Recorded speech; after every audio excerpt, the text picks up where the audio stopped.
Tanya, thank you for being on this chat with me. I'm very excited. Yay! How are you? Yay! I'm good. I'm good. I'm not at all tired. I'm Yeah. not actually tired at all. I'm fine. I'm fine. You've been busy. It's been a busy week for you, yeah? Yeah, it's just kind of the start of the year, and we're trying to get all of our books together so that we can get them published and printed. So I had three to color, Yeah. and so I'm just coloring at the moment, just color, color, color. So we've got one more, well, half a book more to do out of three, Yeah. and that'll be good to go for the conventions for the year. So yay! Ooh, nice one. Yeah, I just kind of wanted to talk to Tanya because obviously I've known you for quite some time. And I think we started chatting and attending Comic Cons together like properly last year when obviously Beats of War was out and I knew you through Gary and I was seeing your art and everything. And I felt that your art was so unique. There's a really cool signature look to your art that makes it different from what I've seen in the comic book community. This is true. When I was actually speaking to Gary the other day, I was like, Tanya has got her own touch. You know, like when you see artists who just kind of like sort of doing what others are doing, your Mm. sketches are sort of different. And I just kind of wanted to know, like, how was Tanya like at 7 and 8? How did this sort of drawing inspiration start off? How do you, well, so how do you kind of do a style? I don't really, and I only started thinking about this recently because I'll just draw and then something will come up where you're like, how do you get to your journey? Because all the young people, that's what they'll ask if you go to conventions and if you do shows and if they'll ask like, how do you get your style? And because I've had it for so long, you don't even think about it anymore because it's just something that you do when you're drawing, you just do it. So when you're starting, kind of finding your voice and your style and everything. You're just you're just drawing what you like to draw when you're young, and when you start drawing, and you're just drawing like what you're inspired to draw, like if it's movies or if it's video games or if it's animals, and all mine was all of those things. So well, I grew up in Africa, so I just draw animals constantly Yeah. all the time, and so I got really used to what animals and people look like, really what they look like, because I Yeah. draw them from life, or I draw them from like just so many books that we had that were just lying around. So so I started from real life drawing, and I wanted to be a painter. It Yeah. really worked out. It really worked out. I Yeah, wanted to you're be a a painter. wildlife Yeah. wildlife painter, because everyone around me in Africa, they're all amazing wildlife painters, and turns out I'm not really that good at painting. So and I haven't I don't get kind of inclined to pick up a brush at all ever, because what I do kind of fulfills me anyway. But back then when I wanted to do that, I would just learn how to draw and everything. So, but then you get into cartoons, and it is your style is just basically your journey.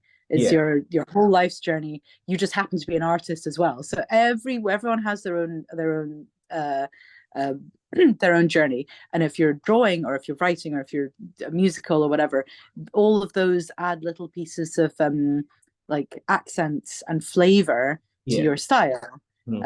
Um, and then it just becomes at the end, not at the end. I hope I'm not at the end. I hope I hope that I'll never kind of plateau, and I'll always get better, because I have so many incredible artists around me that lift me up, and kind of, you go to Thought Bubble. Yeah. How incredible stroke depressing is Thought Bubble. Start looking at your art, you're like, I think I'm still a baby in this industry, but it's very Yeah, inspiring it's looking not, at but everybody's it's work. it's good to it's good to feel like that. I was talking to Dave Cook about it, because I don't think he realizes that we all feel like worthless, especially when we go to places like Thought Bubble. Yeah. You go there and you think, you're like, oh, I've got books to sell, and you've been doing this so many years, and then you go there, and yeah, you just feel like a baby again. You just feel like a tiny little baby. Like, yeah, yeah, mama. And look at all these gods of their craft, and after a while you kind of go through a cycle of just getting really kind of upset about it, but Yeah. then let it pushing you up, Mhm. you know and you have to kind of let that kind of sink in, because you're not all that and a Yeah. bag of potato chips. You need to kind of bring it up, and let it kind of inspire you and not drag you down and make you stop, because that's when it gets dangerous. But I kind of bring it as a force to kind of drive me forward, you know? Yeah. And I think human beings are like that, especially if you get to a place where you see people are doing better than you. It should be a tool for you to be inspired, to be better, to Exactly. be working hard. And yeah. So would you say that Africa, you growing in Africa, has hugely inspired your comic book drawing and everything? Because Oh, definitely. can I just say, when you said you grew up in Africa, there and then we're friends. Like before, I used to see you and like, oh, hi, Tanya, oh, it's cool. I was like, oh my God. And then there's so many things to talk about. So would you say that living there just sort of inspired your comic books and everything? Yeah, just because I had like so much time on my hands. My parents, we were just kind of let out and to run around and like have monkeys chase, like really just monkeys who just chase you, and you'd come across a snake or you pick it up. So it's just a really great kind of way of growing up. No one apart from me and you and everyone else in Africa has that kind of childhood where you're just kind of looking around and you're thinking of stories, and you're getting inspired by all of the things around you. And yeah, it's pretty cool. Yeah. In Tanzania, because you grew up in Congo, didn't you? Yeah. Well, was it was called Congo back then? Yeah, I mean, it's the Democratic Republic of Congo, because there's also Congo Brazzaville. So there's two different. And that time back in the day, they used to call it Zaire. Zaire, I don't know. Zaire, yeah. Yeah, Zaire. So Right. if you Google it, they changed the name, I think, after the independence. I'm no. They did. I think they've had like three names. Yeah. The same country. Can't make Three their names. mind up. Oh my God. It will never. It will Yeah. never make its mind up. So what's your process like when you get a script? Do you then do like thumbnails, a quick sketch of the whole book, and then like do you go through the whole process? Or I just kind of wanted to hear from you, like how. So I always find it's really interesting because every single person has a different way of dealing with it. And one of my favorite artists, I don't know, right? It's Mateus. He works with Siberia a lot. He's an Italian artist, and he is incredible. Is amazing artist, and he's really painterly, and he uses a lot of multimedia stuff. He does one page. He'll do a page, and then he won't look at the rest of the script. He'll do it a page at a time, and I'm just like, that's mental. You can't do that. He can because he's God, but. Yeah. There would be no way. I would never ever say to recommend that to anyone to ever do that, because you need to read the whole. If even if you have the whole series, it would probably be best to read the whole series first before if you're working on a series. Before you even put pen to paper or even dream about doing the character designs, because there might be something in that series that you need to incorporate in the backgrounds or in the environment or in the character, but definitely read the book first, the whole thing, a couple of times over before you even start kind of storyboarding. So you read it, storyboard it, and that's the really time-consuming bit. It's probably more time-consuming than drawing a book is panel planning and laying it all out on the page, because then you're figuring out where your camera is going to be. The panel planning and planning stage is before you do the character designs, because within that in the kind of thought process of the panel planning, then you do the character designs, background designs, color theory. There's a lot. Comics is a lot. It's a lot. And I just say that you guys are like filmmakers, you're cinematographer, and you don't even know. I'm just bringing you to my industry now, because you're planning in your head based on script and how people should see what you've read. So it's quite interesting what you say. Well, that's why it's good to kind of read script, because I do my own comics, so I write my own comics. If you read script writing books, that's a really, really good way of training yourself to do that. Use it as a film, approach it as a film. you know, because I went to animation college. I don't know about this stuff, you know, Yeah. but you just learn because you want to learn, and you're buy the books, and you'll do just buy the books and kind of do the thing, really. So yeah. So, what do you think about the general comic book scene in Scotland? Because I've met some really cool people. I It's mean, the best. We have the best. I know, And right? we are so biased, right? Yeah. But but we do have the best. When we're down at Thought Bubble, and I'll bet you, because we were in a group, right? But I'll Yeah. bet you all the other people were in a little group as well. So it'd be like the Northeast, the Southwest, the South, definitely. They will Yeah. have had their own little group. But we're the best. Bet you they Yeah. were up until 3 a.m. Yeah, 3 a.m. And the thing is, people will probably hear our accent. They're like, oh, these are the guys from the north. And you know how Scottish people kind of like we're proud, and when we speak loud, we just, have a good time. And I feel like when we're at Top Bubble, honestly, that reflected in like who we are and where we come from. And I wouldn't say I've been in the community for too long, but Yeah, I feel the vibe from everybody. I love everybody, man. Like I'm just. I was like, where was I all this time? How come I never joined this community? So it's been great for me. oh man, it's the best. But the thing that I've done, because I've done this for many years, doing conventions and stuff, how helpful everyone is, because there's no kind of gatekeeping with the comic book community. If you want to learn something from someone, just ask them. If you think they're really good at something and you think that they could teach you something, go and ask them, because they'll probably tell you. Yeah. Every time that I've asked someone, they'll give me the best advice, and just listen to them. If you really want to know, then go up to the biggest, baddest person in the convention and ask them how they do their thing, and they'll tell you, and you can incorporate that into your own kind of learnings, and just grows it. No, I wonder if there's any other industry that if you go up and ask how they do their secret thing, they'll tell you. I bet you they won't. Yeah, they won't. And the community is really interesting. People are helpful. They tell you where to go. And I'm a great witness of everybody. Like the last few years I've joined the community, everybody's just been helpful and pointing me, Etian, go to this Comic-Con. If you've not tried this, go there. So it's been amazing. So would you say that your life, for example, pace is reflected really well into your comic books? I mean, you've lived in Africa at school, but do you think having some kids and family, do you think that plays a huge role in stories that you tell in your drawings and your comic books? I think so, because that all kind of it's all in there. So if you need a character, or if you need some kind of reference to pull from, it'll be in your kind of library of knowledge.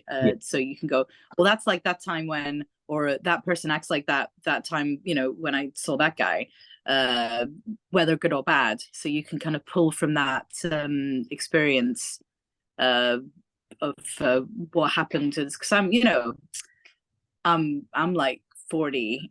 Yeah. So I've got a well of knowledge back there.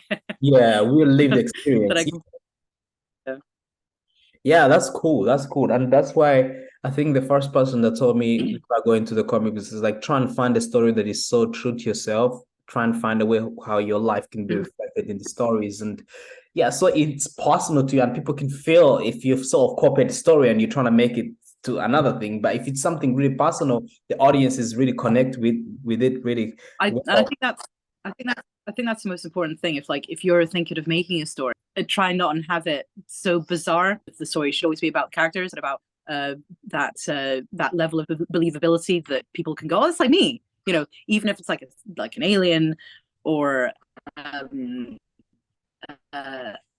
animal or something. If you have character traits that are, and personal kind of journey things that are like human behavior, then you'll always have an audience that will relate with that character. So it doesn't really matter what kind of situation that character is in. Yeah. Mm-hmm. So what would you say that is the point in your life as an artist where you decide, okay, enough, I'm gonna stop reading so many comic books, but now I'm gonna start now creating and drawing. So do you find a balance? Now stop reading comic books. Yeah, do you balance though? Do you rebalance? Like okay, have this project for 3 months. I'm gonna just lay low and just focus on these 3 months and then go back to reading? You know, like we never stop reading, but do you balance that, or you always on the go with everything anyway? I try and do everything all the time. Yeah. And Like there's a especially because you're an artist. Well, You're an artist. I have I have kids as well, so like with you, you have to do the time. You have to go do the time with the kids and try and do as much time as you can with comics and everything. And I'm trying to be fit and healthy, so I'm trying to do all that stuff as well. So it's just like a puzzle pieces Yeah. of what you have to do during the day. So make the most of it. All Yeah. those minutes that you have during the day, don't waste them all. Don't waste them all. Yeah. So what would you say to a young person who's there, who's like down and they're not sure how to start if they want to be an artist and they're scared? What advice would you give them? I mean, I get it that it's really scary, especially if you go to conventions. It can be quite daunting, But if what I find with what is I do a lot of teaching and everything, and the kids are so hungry, aren't they? They really want to join. First of all, like the community is awesome. We'll always welcome you. We'll always give you to be there. Just come and talk to us. Like we'll always give you great advice and welcome you and just even if it's a convention or if you reach out to us online, we'll always talk to you. Yeah. But yeah, if you just keep on drawing, like that's just how you get better and do projects with your friends or think of your own projects and try and incorporate everything, especially if it's comics. It's a very fast learning curve Yeah. because you need to do everything all the time. So Yeah. your character design, as I said before, your character designer, you're a background designer, you're a costume designer. You know where your camera angles are. You need to learn about perspective. So it is overwhelming. But if you just do piece by piece, and over the years you'll get that you'll get that skill set, and all of a sudden you'll be where I am going. Oh, I feel comfortable doing this. Yeah. And the thing is, I think Maybe. you mentioned something interesting there about collaboration. And I think with collaboration, it takes a lot of pressure off your head because someone is lettering your page, someone. Especially someone that is capable and good at what they do, like Gary and you. And I work with my husband, and he's really really good. Yeah. So I know that's taken care of, and I don't have to be that script writer at the time, Yeah. Mhm. because there's projects that I've been on where I'm just like, I don't know if we can maybe put this into a script. Because Gary was really good when I was working with Gary. Yeah. When I would suggest something, he would take it on full-heartedly. And sometimes I work on projects where they don't take my recommendations or suggestions. I was like, dude, you kind of listen to me, but just because it's collaboration, and I'm sure he'd say stuff about my art if I was doing it wrong, for if it was something he didn't want. So it's Yeah. collaboration. Anyway, Tanya, thank you so much for speaking with me. I want you to tell people where they can go and find your books, where they can buy them, where they can find you if they want to chat to you. Obviously, Comic Cons, that's the best way to catch Tanya. And I'll give you a link so that you can put that in some description. Yeah. This one is on YouTube or?